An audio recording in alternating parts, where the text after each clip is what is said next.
بسم الله الرحمن الرحيم. السلام عليكم ورحمة الله وبركاته. Good afternoon, everybody. Khalid Zar'ouni from the Dubai Customs Innovation Center here with you today, and part of the Innovation Professionals Program organized by the Executive Council of the Government of Dubai. And we have a very special guest for you today, and a special and interesting topic, which is how can Generation Z lead the next innovation revolution in government? Now, Sheikh Mohammed bin Rashid Al Maktoum once said that the future belongs to those who can imagine it, design it, and execute it. Now, the youth generation of today certainly have a wide imagination, and they have multiple tools and technologies that previous generations did not have. So they definitely have an opportunity to design and execute this new future. But who are Generation Z, and how can they lead us into the future? Well, we have a very special guest today, Professor Alessandro Lanteri. He's a professor of entrepreneurship, innovation, and strategy at the Hult International Business School here in Dubai and in London. He has a vast amount of knowledge and expertise in the field of digital transformation and how to take advantage of promising and emerging technologies. And he's also been all over the world and dealt with big companies and big people. So I highly recommend that you take full advantage of the knowledge he's going to impart on you today. So, Professor Alessandro, the floor is yours. Am I unmuted? Thank you.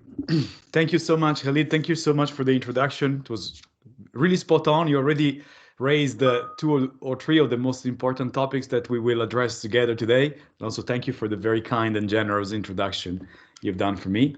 Assalamu alaikum, everyone. I suspect that I've seen and met some of you, actually maybe many of you in other webinars, or if you've seen some of my recordings or anything else that I've done in previous collaborations with this IPP program with the Executive Council. It's really, really nice to be here again. If you have met me, one thing I hope you remember is that I'm really, really happy to engage in a discussion with you. So if at any point in time you have a question or a comment, please use the chat and do not hesitate. There are no such thing as bad comments or bad questions. I mean, maybe my answers will not be great, and I apologize for that. Okay, I see that Shahla can't hear me. Can I please ask the rest of you to give me a sign if you can hear me? There is. Okay, Hussein, thank you so much. Oh no, but I see someone else also cannot hear me. Okay, thank you very much. So I don't know how to help those who can't hear me. If you can maybe send them a message and recommend that they can disconnect and reconnect. I know it's not the most sophisticated way to fix a problem, but quite frequently it works. Thank you very much. There is a big audience today, so I'm really, really excited. I want to get started. And before I even share my slides and I tell you a bit more about who I am and how we got to the content for today, I would really like to ask you, maybe you can use the chat or use the option to raise your hand to let me know how many of you are Gen Z?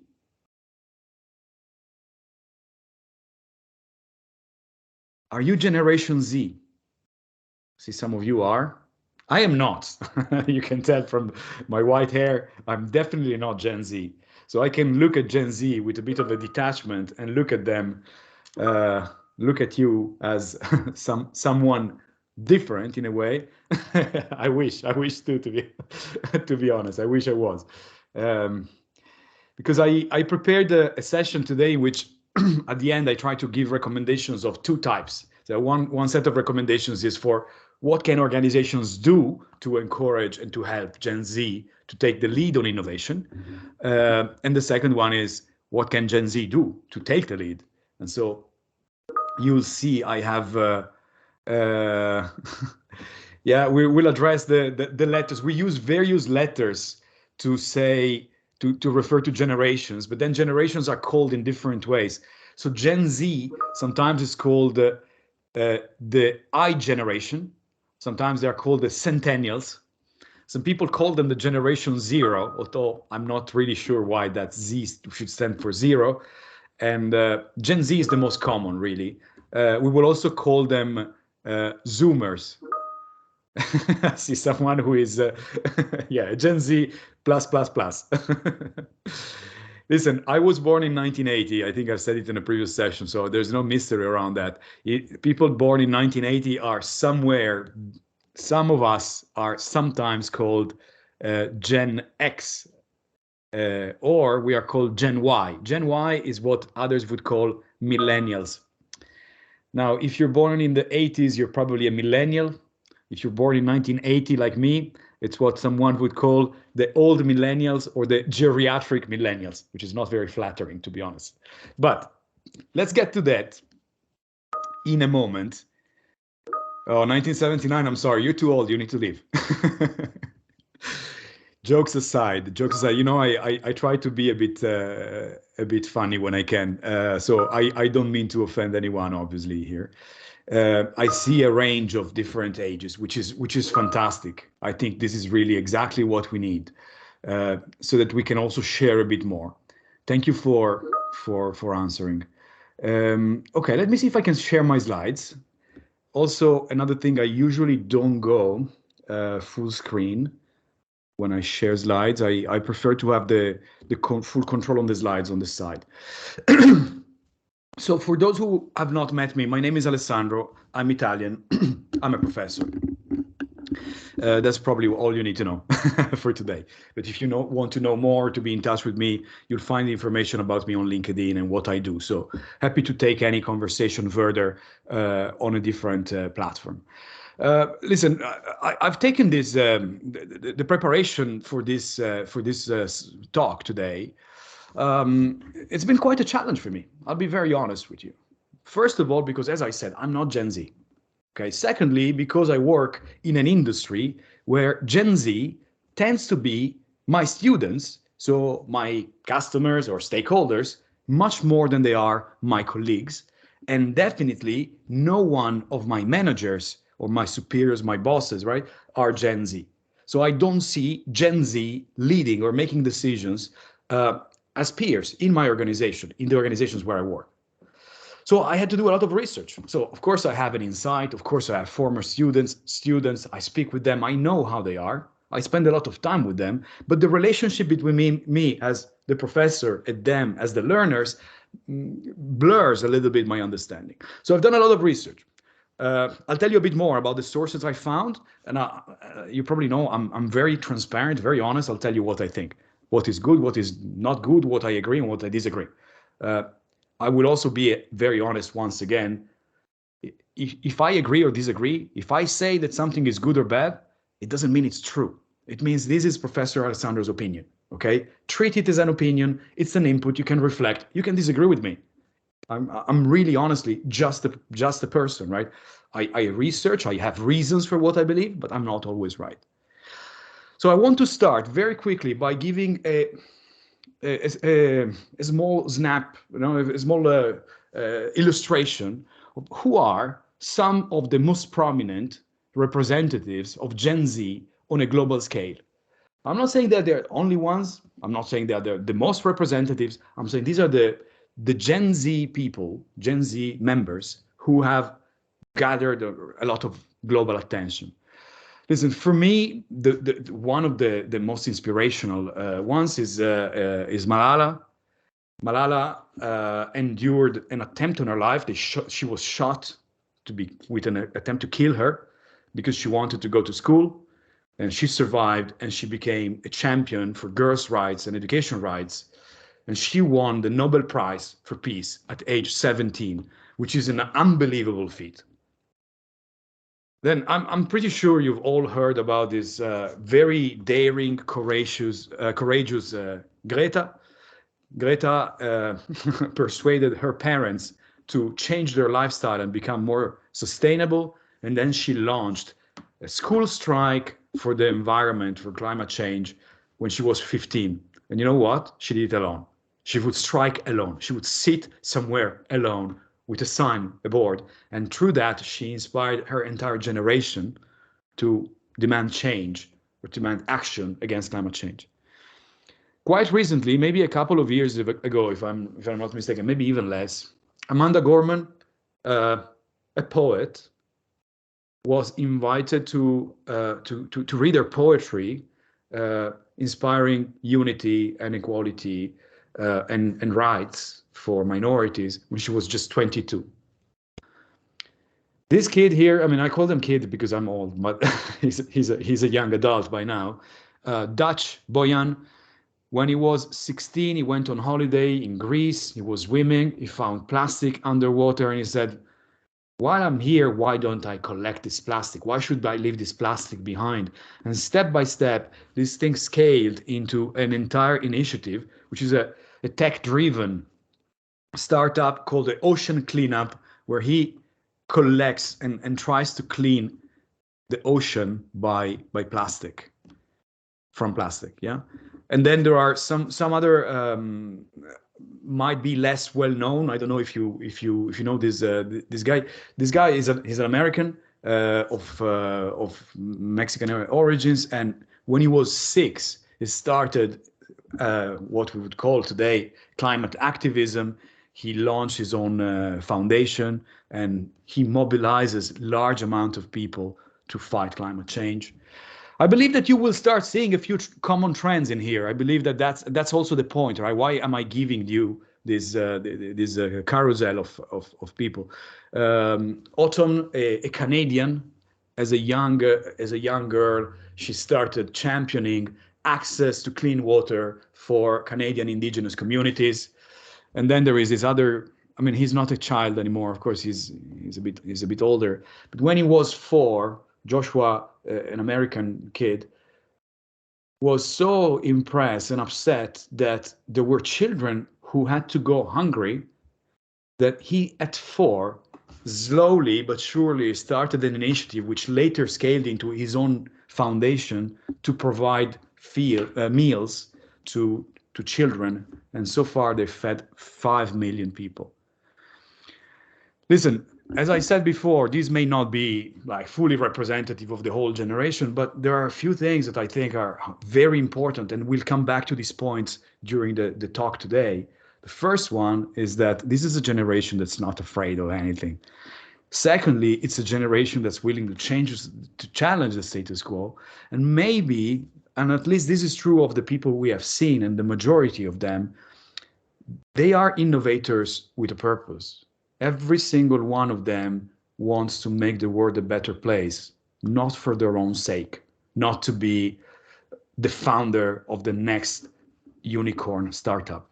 It's just because they see something that they dislike, and they take it upon themselves to fix it. Say, at 4 years old, you see a problem, you can cry about it, you can complain about it, you can ask, Dad, why is that a problem? But Gen Z, or at least a bunch of Gen Z, they say, okay, what can I do? Which is incredible. To be honest with you, it's really incredible. I remember when I was 4. When I was 4, I saw many things I didn't like, and I would just complain about them, if that, right? Or just accept them as the status quo. So this is a generation that is actually different than others. And in general, we say that generations are different than others. The people in a certain generation differ from others. And usually what makes a generation, they happen every couple of decades, 15 to 20 years. So every 15 to 20 years, you have a different generation. But that's not the main point. The point is not the age.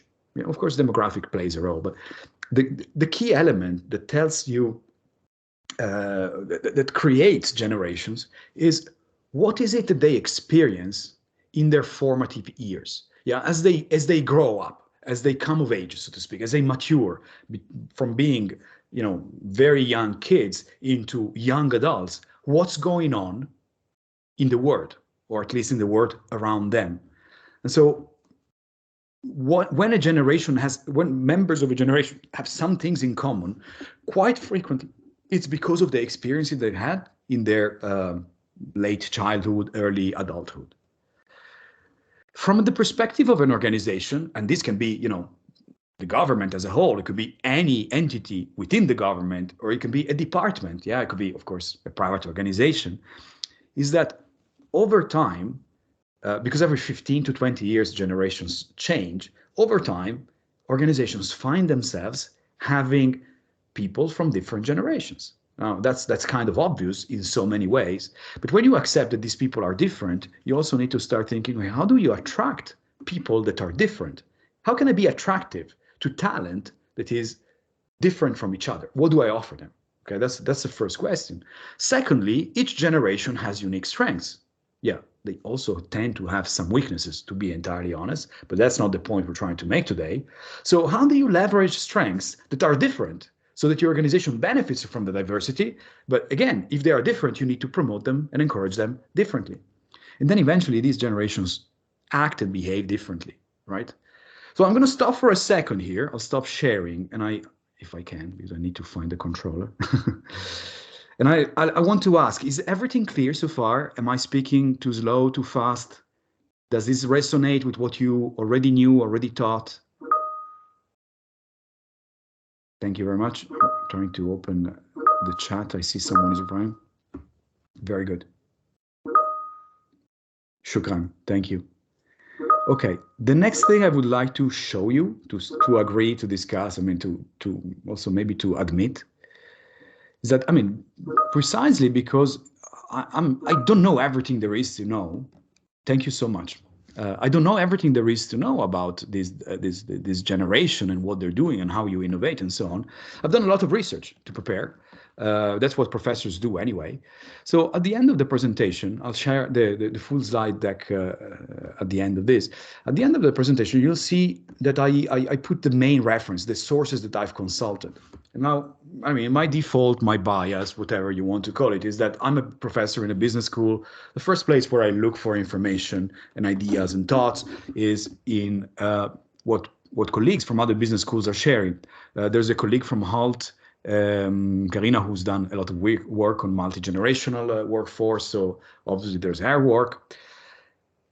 I didn't love what I saw. Of course, when it comes to advice on how do you manage the company, how do you leverage the force and the power of Gen Z, yes, that's very good. But that's it. The question business schools try to answer is, our current managers who are not Gen Z need to hire Gen Z and use them effectively for the good of the organization. And that sometimes includes also innovation, but that's never really the main point. So a lot of interesting information there, but no answer to our question, how can Gen Z lead innovation? So I moved to consultancies. In consultancies, you see very similar things, very similar focus. Okay, how do you manage Gen Z? What should you know about having them? I found a very interesting piece. We'll discuss this a bit more at the end. It's from PwC Australia. How can Gen Z lead innovation? I'll say it already up front. I am 50-50 on this one. Yeah, I agree on some things, not all of them. In general, I disagree, but it's important to see what other people are saying. And then I move a bit more in the direction of the things that are really up my alley. So I've done research on Harvard Business Review, Forbes, those kind of professional magazines, and then academic research. Now, academic research is my go-to because it's been validated, right, according to very strict standards. But there's not a lot of it, because this is an issue that is so new that we don't really know a lot. And then I started looking for additional things in foundation, research centers, global, mainstream media like the New York Times and so on. So what I want to bring to you today is a merge of all of these things with my own perspective. Okay, so I don't want to persuade you that everything I'm saying is fully validated academic knowledge. It's not, but it is solid, very diverse knowledge that I brought all together. And I thought, okay, Alessandro, you know a bit about innovation, you know a bit about Gen Z, you know a lot about research. How do you make sense of all of it?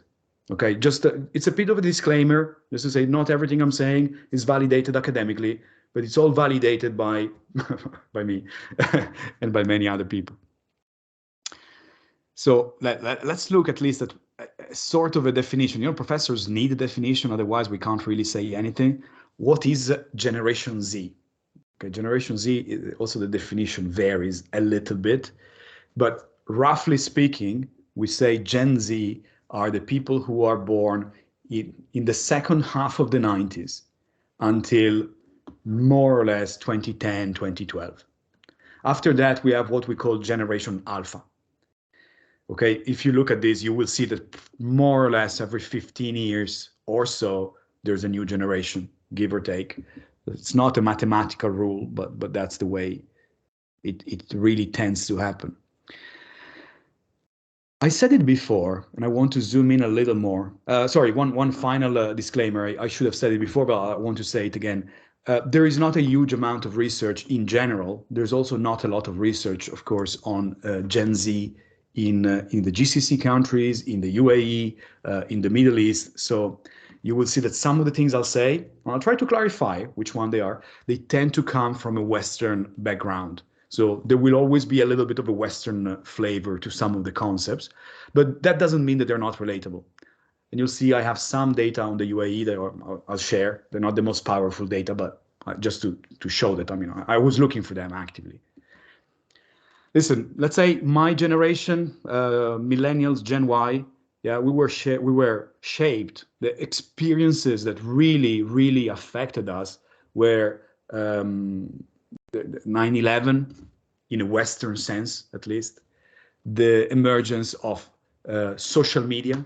I mean, Facebook became a thing when I was 24 years old, 26, 24, I don't remember exactly, more or less. Before that, I used a platform called MySpace. Now, if you've never heard about MySpace, good for you. If you have, sorry about it. So we started learning how to share with other people, and then there's a few more things, of course. Now, Gen Z happened after that, okay? It's after 1995, 96, the exact year doesn't really matter. But there's a few things that happen, and you will see that these are things, these are phenomena, experiences that truly impacted and gave a sense of purpose and mission to the generation. They were born, and then after some times with the 2008 global recession, the big financial crisis, global warming has not only been a topic for discussion, we see the outcome of it. We are very affected by it. They were born ultra digital. We've had issues with oil, revolts, tensions, computing becoming very advanced. So quite a set of different experiences as a generation. And as a result, sorry, just to be super clear, when you get the slides, of course, you can compare with other generations. I'm not going to talk about everything that is on the slides because it takes too long. I just want to try and zoom in on the Gen Z part of the content. And whenever it's relevant, I give some comparisons, but I want to stay focused. Like one of the things that this is reflected in is the sense of instability and insecurity that this generation has, and they aspire more than previous generations on a global scale, yeah, to security and stability. My generation, honestly, I mean, let's call it mine, the millennials, security and stability is not really a big thing. You know, they want flexibility, change job, be able to move, live internationally, become digital nomads. I can work remote. These things are a bit disappearing, again, on a global scale. The favorite way of interacting and discussing the meaning we attribute to work, these things change, right? And because these things change, having different people, and especially people from different generations in organizations, pulls organizations in different directions. If you have any comment or question, as I said before, hey, do not hesitate, just ask them anytime you want. Maybe I won't be able, to stop and address all of them, but absolutely I will address them at least at the end. And Noof, absolutely, the presentation will be shared. And Abdelaziz, thank you. I mean, I'm glad. I would be honest with you. I said it before. I've done a lot of research and I loved it. So thank you for giving me the chance, because I learned a lot of stuff too. So it was great. Let's see if I can share the slides again. All right, let me move a little bit.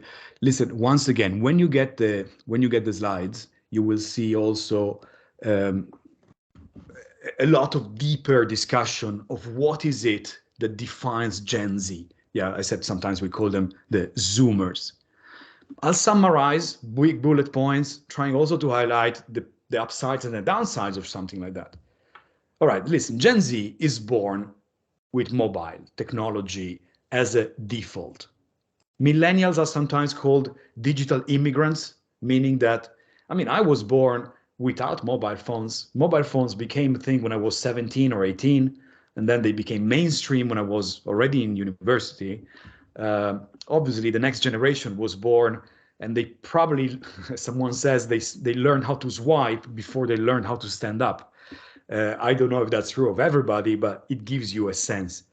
Now, because of that, partly because of that, but especially because of that, this is a very technologically savvy generation, but it has a different type of communication, engagement, and ability to pay attention. I told you I teach undergrad, I teach Gen Z. I was doing a course until yesterday. Actually, I finished a course yesterday, which is a very interesting course because it's an elective. So it's at the end of the academic year and it's open to everyone. And so what I had there were Master of Business, Master of International Business. That's 23, 24-year-old, so Gen Z. And I had alumni coming back to school to take the course. So I had a massive, massive range of age. And it's unbelievable. I mean, these Gen Z, they can listen to you and look at you. They can look at you as you talk for maybe 5 minutes. But after 5 minutes, they can't help themselves moving their eyes to a screen. And if I'm quite easy with that, but I have colleagues who say, you cannot have your laptop. So if they don't have their laptop, after 1 minute, they pull out their phone. And if this colleague of mine, I have a person in mind, yeah, he told me yesterday at lunch, he says, I tell them, put away your mobile. You know what they do? They go to their smartwatch. So it's impossible to separate them from the technology, a plus and a minus. When it comes to innovation, being technologically savvy is a plus. But struggling with maintaining long-term focus, that's a minus. Okay, you see some other things here.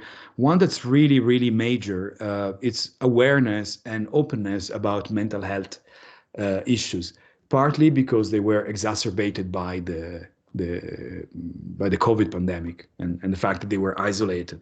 But once again, a lot of technology use disconnecting from face-to-face or interpersonal human connections in a more direct way, not filtered by digital or by the screen, plus pandemic. It means that many Gen Z tend to be a bit individualistic. Not because they don't care about others, they do care about others. They're very socially minded. They care about others even if they don't know them. There are poor people, we need to help them. There are isolated people, we need to help them. But they tend to be a bit more individualistic anyway. I'm moving to the next, there's a few of these, yeah. Another thing is that they tend to become adults in the traditional sense of being an adult later or differently. You know, the rites of passage that defined adulthood in my generation, like getting a driver's license. I mean, I got a driver's license as soon as I could. Then I went to college. I tried to graduate as soon as I could. I tried to get independent as soon as I could. These things are not necessarily priority. A priority, however, and we said that before, is becoming stable and feeling a sense of safety. So the way they spend and the way they invest, Gen Z, is different than millennials already. And then we said they are very altruistic, they're very caring of others, but they also have this incredible desire to do their own thing, okay? You see a problem, you fix it. But someone else is trying to fix it. Yeah, but I'll try to. But someone else has been doing it, but I'll do it my way. You know, that's a bit the individualistic component. That's also very entrepreneurial. And this is exactly the key component that makes them the generation that you want to lead innovation. You want them to say, hey, you have it inside of you. It's the kind of second nature. You want to innovate, then do it. However, in a more traditional, and I'm going to say, especially a government institution, although I know that in the UAE, government is not conservative, it's not traditional, but the type of incentives you get in a government may be different, or the progress of career progression can be slower, at least in terms of titles and so on. So this is a very delicate point. If you don't let someone who is entrepreneurial express their entrepreneurial spirit, you may struggle to keep them, or you may struggle to keep them engaged and performing at their best. Just a couple of slides on the data by, this is Oliver Wyman is a consulting company. They've done an interesting piece of research on Gen Z globally, and they have data about the UAE. Some of the things you see here, we've already said. Are the Gen Z in the UAE also entrepreneurial? Oh yeah, very much so. How do you know? 40% of them have some additional job, something on the side, a side engagement. It's almost half. It's a lot, right? Why do they do it?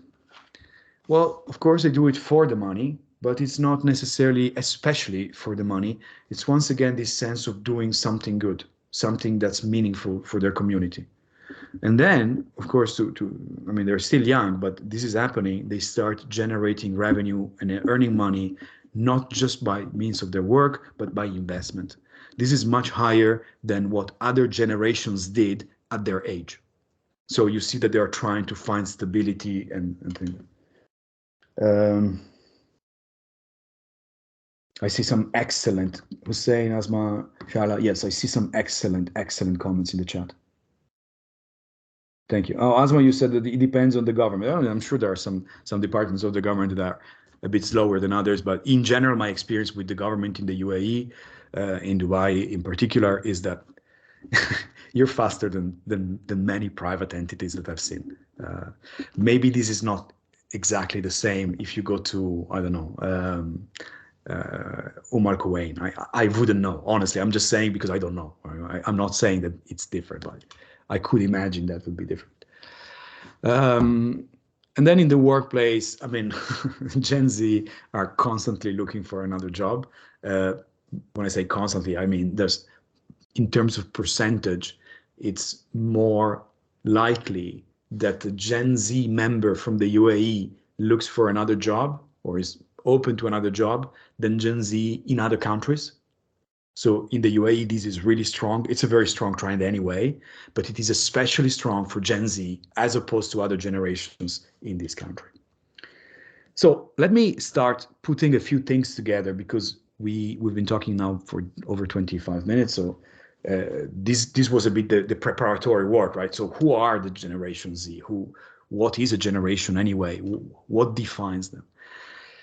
Listen, here I want to clarify a few things. What I'm saying now, so what Generation Z is doing that changes organizations and what organizations do in return, in exchange, these are not consolidated global trends. These are case studies. These are experiences here and there. Yeah. Why don't we have global trends? Well, partly because Gen Z has entered the workforce fairly recently. Organizations don't change so rapidly, and research lags behind anyway. So what we know is a few things that have happened and a few recommendations that professors have or researchers have. And so this is what I'm sharing with you, okay? This is a piece of work done by professors at the university. It's in California State University USC, if I remember correctly. It's a bit longer than what you see here. Obviously, I just put what I consider the best snapshot into this piece of research. And these are the recommendations. They say, given what Gen Z employees are like, organizations, okay, private and public, of course, should build organizational practices based on 4 key concepts. One is the concept of diversity. This may be especially true in certain countries, right? In the US, Gen Z is the most diverse generation in history. This country, I don't know if I can say that Gen Z is more diverse than previous generations, because the level of diversity you see in this country is incredible to begin with. So I will move on because in a way, I think that in this country, the principle of embracing diversity is really, really, world class. But some of the differences that I think are especially relevant to the Emirati culture and to probably Middle Eastern cultures in a broader sense, is that there's always been a big concept of sharing, of talking. There is always this joke among foreigners that the best way to make a business pitch, to make a sale to someone in the Gulf or from the UAE and so on, is not to talk about it. You meet, you have coffee, you have shisha, you talk about family, then you meet again, and then suddenly you've sold them something and you never talked about it. Why? Because this is a very strong sharing and connecting culture, a very communitarian culture in that regard. But when you deal with a generation like Gen Z tends to be more of individuals who want to work on their own, right? So of course they share some of the cultural traits, but when it comes to doing things, you need to find a way to accommodate this difference. And you know what? If you are not an individualist, you're my age or even from the previous generation, and you've been at work for a long time, and you have new younger people who come and they don't know a lot because you still need to train them, right? And they want to do stuff on their own. It's really difficult to look at them and say, oh yeah, that's just because they are individualistic. You look at them and say, oh, these are so stubborn and they don't want to listen to anyone. And these are not the right material for our organization. So you need to be a bit careful. They're not doing it because they're evil. They're not doing it because they're stupid. They do it because it's natural. It's their attitude. Okay, so that's one thing. And then, of course, technology. I don't really want to talk about technology anymore because I think it's become such a trite and obvious point. But again, I mean, I had to learn how to use a computer where I had to write instructions with a keyboard. I mean, Gen Z was born moving a finger on a screen as an extension of what they do in a daily life. So the gap between younger generations and my generation and older generation is enormous. So the organizations have to accommodate that. And the last point, I think, again, it's really something that in this region you already find quite a lot, but it may not be enough. It's organizations should provide a sense of support. Why? We said that Gen Z grew up in difficult financial times and they aspire for stability. And so can an organization encourage and create a sense of stability to attract this generation? Okay, I think that this is the most solid piece of research I found on the topic, so I wanted to spend a few minutes on this. When you get the slides, you will see, again, a few more things that come. I'm not discussing every single slide today, yeah, because obviously there's too much content. But let me tell you, what you see here are a couple of methods, actually seven different methods or initiatives that Generation Z has been using to lead innovation in the public sector on a global scale. So using technology to drive activism, try to incubate new policies, recommend new policies, take hardcore initiatives like strikes and protests and large initiatives to encourage climate change action. There are many things. I don't think, I'm being very honest again here, I don't think that this is, ultimate confirmed knowledge based on academic research, but these are very interesting seeds for further thought. They all come also with possible traps. Yeah, so one of the things that I think younger generations lack, because I lacked it when I was younger, and I see it lacking in Gen Z today, is that everything that exists tends to exist for a good reason. Now, the reason may no longer be valid, in which case, yes, change it, innovate. But the reason may also still be valid, right? So governments are not designed to change laws every week. There is a reason for that. You don't want laws to change every week. Governments are also designed to not to pass a law quickly. Why? There is a reason for that. We don't want any law to be made on the spur of the moment. We don't want to make mistakes. We want to double check things. We want to be super safe, super careful, because we're changing the way millions of people will behave, right? So we can't take as many risks as you would in a startup or in an academic project. There's a few more things, but one of them is that everything digital has multiple new domains of risk. One is privacy. Gen Z doesn't care about privacy as much as my generation does. Another one is cybersecurity. And the last one is digital divide. Listen, Gen Z, you may think that we can do an app to fix a problem, but then you call my father cannot open the app, so how are we going to do it? So let's be super clear that the fact that there exists a very cool, exciting solution for a Gen Z in Dubai doesn't make that solution right for someone who's not Gen Z and lives in Fujairah, right? So this is maybe an obvious remark, but it's maybe more obvious to people my age. Let's put it that way. Listen, is everything going all right? Am I talking too much, too slow, too fast? Oh, I see so many great comments in the chat.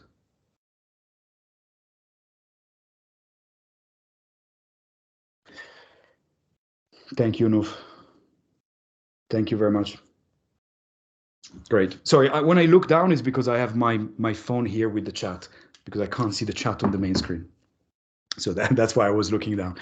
Okay, listen, maybe we move to the last part. I'll say this quickly. Again, it's something that matters to me because I'm an academic.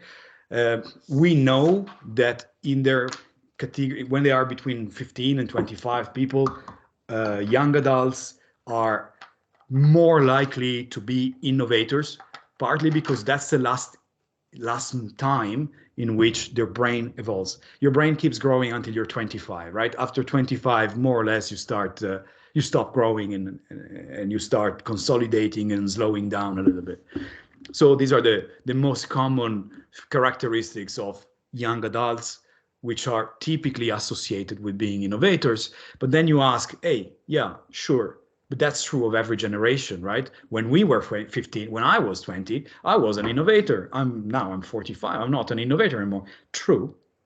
But Generation Z is coming of age. They're in that age also at a time when innovation is possible, it's celebrated, it's encouraged, and there are tools and techniques and support and resources that we did not have. In fact, I'll be just very honest with you. I'm a professor of entrepreneurship. When I graduated from college, from business school, really, the only people who became entrepreneur were those who could not find a job. Okay, entrepreneurship was for losers. When I graduated, so 15 years ago, 20 years ago, that was still the case. Now that is a makes a great difference. Okay, listen, I have 3 slides left. I want to stop for a second, just making sure that if there's any question that I should really address, I see it. Okay, I see, for example, a question here, Mahmoud.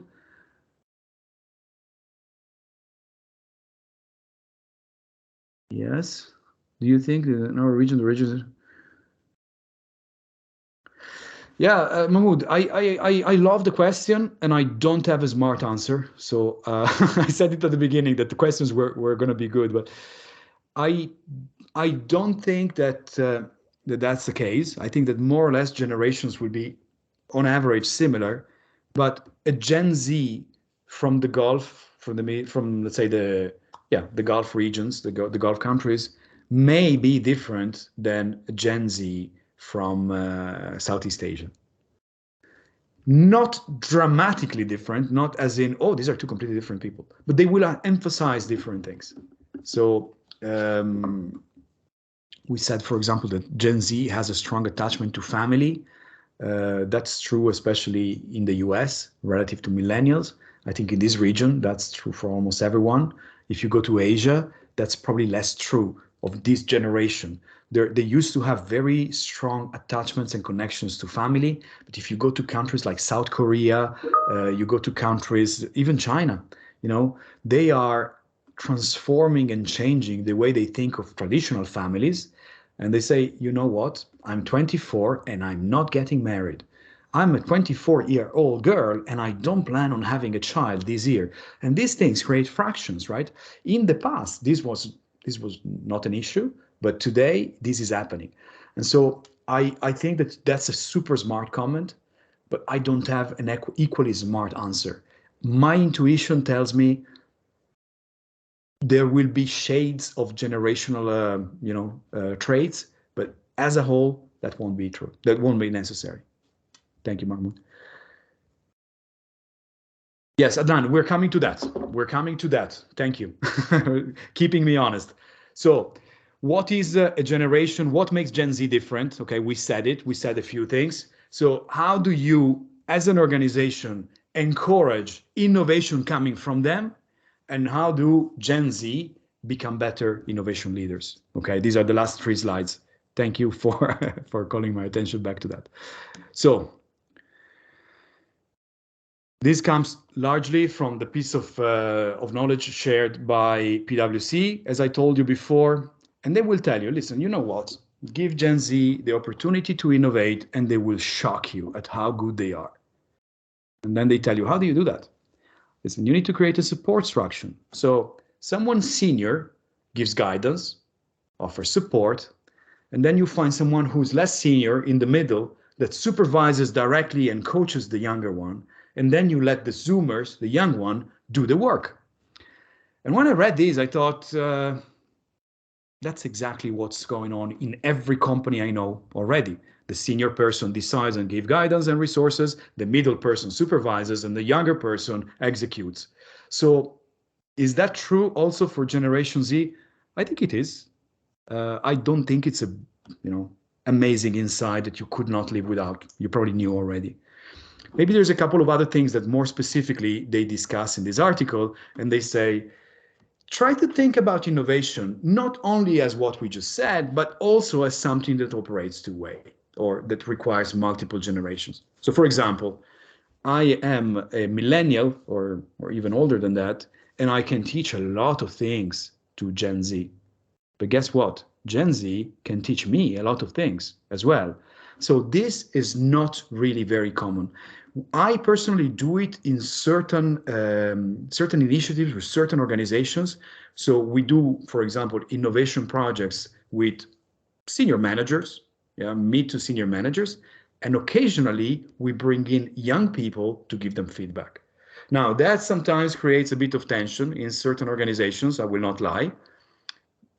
So one of the things we occasionally do, we bring in students. So instead of bringing younger people from your organization, we bring externals whose job is to come in, look at your project and give you feedback. So what kind of feedback? They don't know anything. Well, they don't know what you know, but they know what they know. So they give you feedback from a more junior perspective. That's a beautiful thing, I think. Set expectations from the top. So senior people should say, hey, we want everybody to be involved. Yeah, that's always true. The next point I strongly disagree with.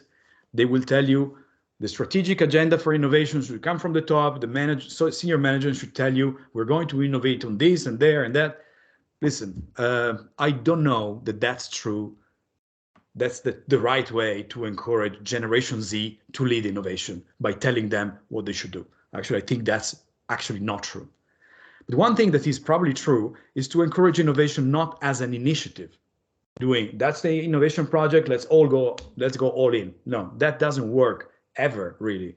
You should have multiple initiatives. Some come from the senior management, some come from the bottom up, some are very high risk, some are low-hanging fruits, some are long-term, all of that.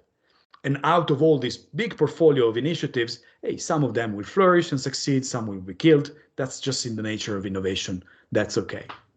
The last point they make, I love. In fact, I think that this should be number one. The best projects I've ever run in any organizations are the projects where younger people do the initiative and they have some middle or senior manager be their mentor. But the most successful ones are the ones where I spend time training the mentors before I spend time training the juniors. It's not because I am very good. I mean, of course I'm very good, but but the point is not so much that it's not what I do. It's the fact that senior managers need to be taught how to manage someone that's different from them without jumping to conclusions, supporting them, encouraging them, and so on. So that's, to me, is key. There is one thing that I really love because I've seen it done quite well, and I love it, and I'm a big believer, and I think it's missing in many of the discussions on innovation, and I think it's especially well suited for Gen Z. I think an organization will be more successful at innovating if you establish, beside the board of directors or the senior management or whatever, the cabinet or whatever you call it, you should also establish an alternative board. I call it the board of disruptors. Some people call it the board of innovators. Some people call it the youth board. I don't care. I believe that there should be another body, a board, with people who are not experienced, who are not senior. I want them to be young. I want it to be diverse, and I want it to be talented. These should be people that represent the organization, and they should represent the stakeholders of the organization, the customers. Listen, I know that this is not a very sophisticated way of representing it, but I use emojis. And so this is the way organizations look like in this country. And definitely this is the way your citizens, your stakeholders, your passengers, your traders, look like. I'll be very honest with you. In many of the organizations that I work with, if you look at the board of directors, you see people, they all look the same. They are British men in their 50s, and they're white. Now, obviously, I have nothing against people who are middle-aged with white hair and they're white. I mean, that's me, right? So I don't have anything against myself. But I do have something against me being the only thing.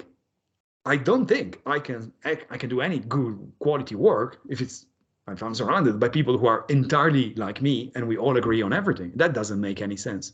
So a board of disruptors should represent a range and diversity of opinion and perspective and understanding and so on. The second thing, for me, this is key. Probably these two are the most important topics, but there are three. Yeah. The second one is the tenure on the board of directors must be short. You must take very talented people, give them an opportunity and say, you have to take the opportunity right now. If you don't do it now, it will be too late. You waste an opportunity. You are on board for 2 years, maximum 3 years. You don't want them to say, oh, let me first see. Let me first figure out. No, they have to do. They are not being appointed to be careful. They are not doing the risk management of the company. They are the disruptors. They have to act right away. They have to take big risks right away. And then after 2 years, that's it. That was your window of opportunity. Now you're kicked out. You can't be on the board ever again. Do it now, okay? Last one, this is probably where I've seen the most pitfalls. If you don't establish a clear role and a clear governance and a clear policy for what happens at the board of disruptors and what's the point of it, then it's a waste of time. People meet and then nothing happens. So that should be clarified. I hope that this makes sense and this is clear. I'm wrapping up. Again, I don't want to read everything you see on the slide here.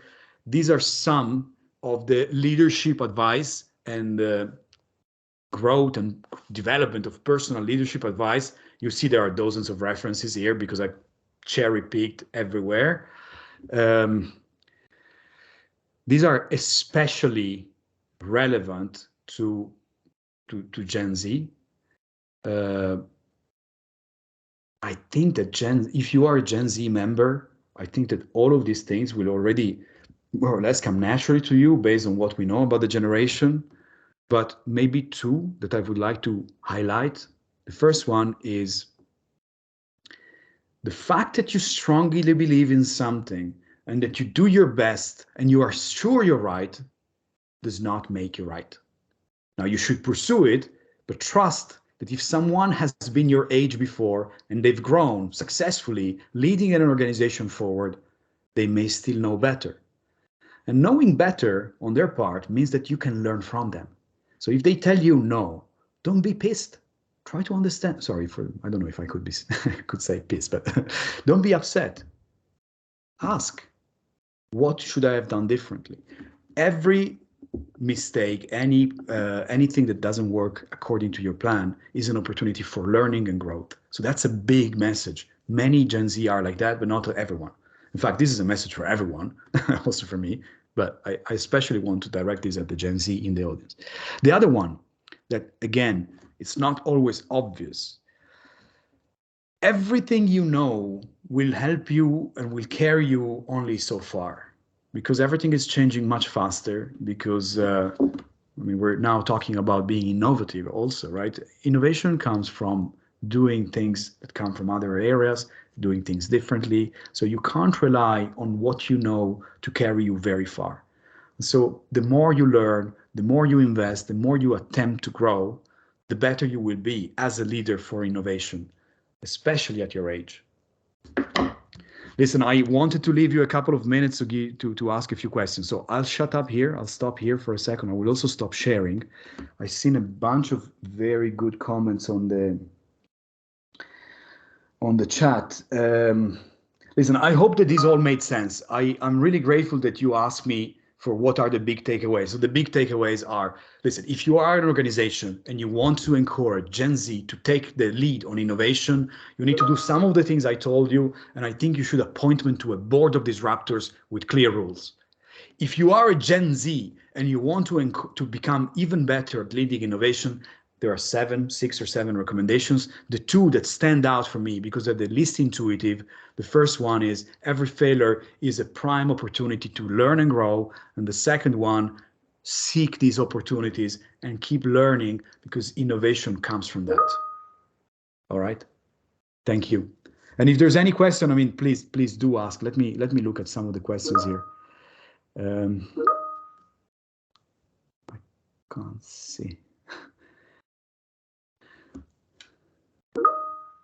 Do you think Gen Z needs an old generation staff with experience to guide them? Yes, Abdullah, I do, especially in government. I don't think, in a startup, you know what, I think they would benefit from it in a startup as well, but I would be less concerned.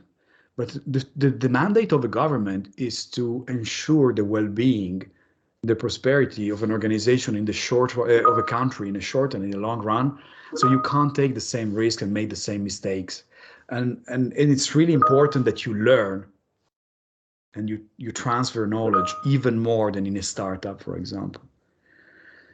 Yeah, in the first 10 minutes, we said everything that was important and everything that came later was not important. So sorry, sorry, I'm joking. Yeah, there was a comment in the chat.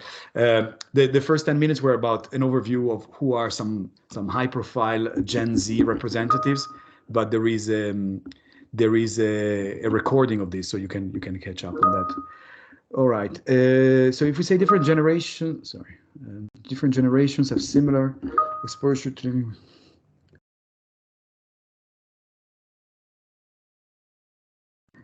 So different generations are exposed to similar phenomena because they experience them in parallel, right? But the difference is that if I experience a big event when I'm 18, or I experience the same event when I am 35, and I've already experienced other things when I was 18, that event will have a lesser impact on my beliefs and the things that other people like me believe. And so that's why generations are determined mostly by events that happen when they are in their young adult years. All generations are always an obstacle, but the fact that there are obstacles is not always a mistake. It's not always a problem. In fact, you need to learn how to overcome obstacles, and obstacles make you better and stronger. And sometimes they make you better. They help you refine your ideas and address different concerns.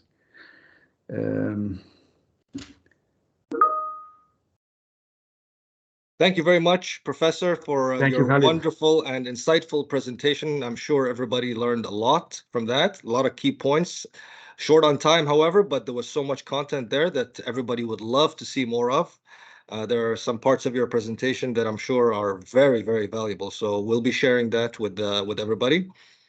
Just want to touch on one point with regards to the mentorship, because I see some people addressing this issue on especially the question of, do you think Gen Z needs an old generation staff with experience to guide them through the correct path?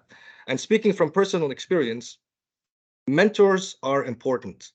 No matter what generation you're in or what the state of the world is, big leaders today, business leaders and government leaders today and in history, throughout history, have all had strong mentors. And even some of our Islamic scholars and scientists all had their mentors and their teachers. So is it important, or how important is it for mentors to be guiding this new generation Z? I think you said it really well. It's essential, and I think that it's a skill, and it's a leadership skill, the ability to build and develop and nurture the right network of mentors. So one mentor is powerful, but if you sometimes we call this a board of advisor for your life or for your career. So putting it together, creating the right type of inspirations and guidance and support is incredibly valuable. And I want to be very clear. As you know, I always say, speak my mind. I'm not very diplomatic. That doesn't necessarily mean finding people who encourage you. Sometimes it means finding people who challenge you, who disagree with you, who scold you, who tell you when you are out of line. This is really, really educational. So I got, in my career, I had someone who was a superior to me, like more senior. Would I consider him my mentor? Not at all. Would I consider him a role model? No. I actually despise the man. I think he's really a bad person. I pity him. I have very strong negative feelings for him. And still, he's been one of the most important people I've worked for and with, because he motivated me and he gave me the clarity and the chance to do certain things that otherwise I would have been too comfortable to do. So am I saying find evil people? No, I'm not saying that. But I'm saying even someone that you don't necessarily admire and love may still have something to learn, so to teach you. And as Khalid said, finding also a good, strong, solid mentor who can follow through with you and support you over a long period of time. Thank you. That's great. Thank you so much for that. And yes, Generation Z can lead us into the future, but they still need a little bit of guidance from those with wisdom, right? Very much appreciated, Professor, and we're looking forward to seeing more of you in the coming future. You're doing great things already with the government, and thank you all for attending today, and looking forward to seeing you in the next session. Thank you so much and have a great day. Thank you. Bye-bye.